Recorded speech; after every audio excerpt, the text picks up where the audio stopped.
Who struggles to speak to people of the opposite sex? Oh. Is it the QI elves? Oh, who doesn't would be my answer. Yeah, well, there is that. Let me rephrase it. Who seems to speak a different language to the opposite sex? મને ખબર નથી. તો શું કહે છે? That's fantastic, and I'll speak Danish. Well, actually, interestingly, that is a sort of clue. So you say something to me. બોલું છું, હા. Yeah, det gør vi da godt. Okay, that is a clue. I think that a war has just broken out between India and Denmark, and neither of us... No, finally, a peace accord.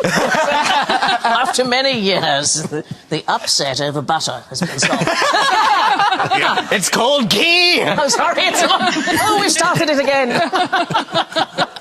So the Urbang people of Nigeria, they have separate language variations for men and women. So it's a farming community, population of about 11,000 people in what's called the Cross River area of Nigeria.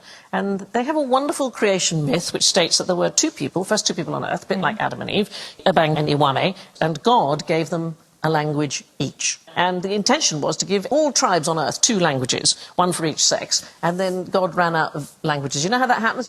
Or it's possible that he made one more language than he made tribes and thought, I cannot make another tribe. Oh. Do they say that it makes things easier? Do they prefer it that way? They don't find it confusing at all. And if you have a look at some of the words, for example, some of them are completely different, and some of them are rather similar. For example, let's have a look at the word for clothing, the women's word, ariga, and the man's word are very, very different. Yeah. But then if you look at the word for book, koshang and oshang, they're rather similar. Yeah. Apparently the women's version is easier to pick up.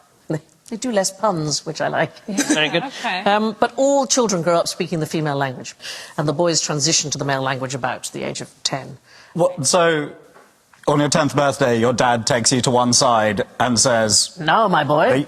A yam's actually in it, Tom. Yes, No, from about the age of 3 or 4, they begin to be teased for using women's words. But by 10, you would not dream, if you were a boy, of using any of the women's words.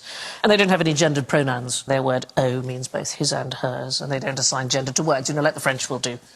Actually, about a third of the world's population speak a gendered language where inanimate objects are male or female. I really love that. Do you? Yeah.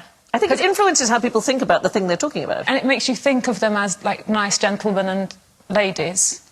Like, especially Mrs. Teapot. Yes. Mr. Goatstand. A survey of people that own, do you know one of those robotic vacuum cleaners? I've got one. Is it a boy or a girl? He's called Victor. He! 2/3 assigned it a gender, and 3/4 call him he. I think it's the legacy of the Henry. I think it's because he wanders around aimlessly consuming everything he sets aside. Thank you for watching. Do remember to subscribe to the QI channel and click here to watch more videos.